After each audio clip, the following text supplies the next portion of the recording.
بسم الله الرحمن الرحيم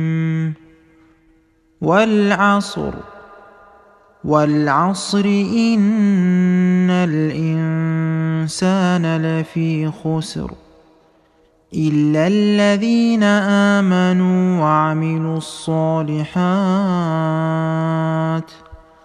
وتواصوا بالحق وتواصوا بالصبر.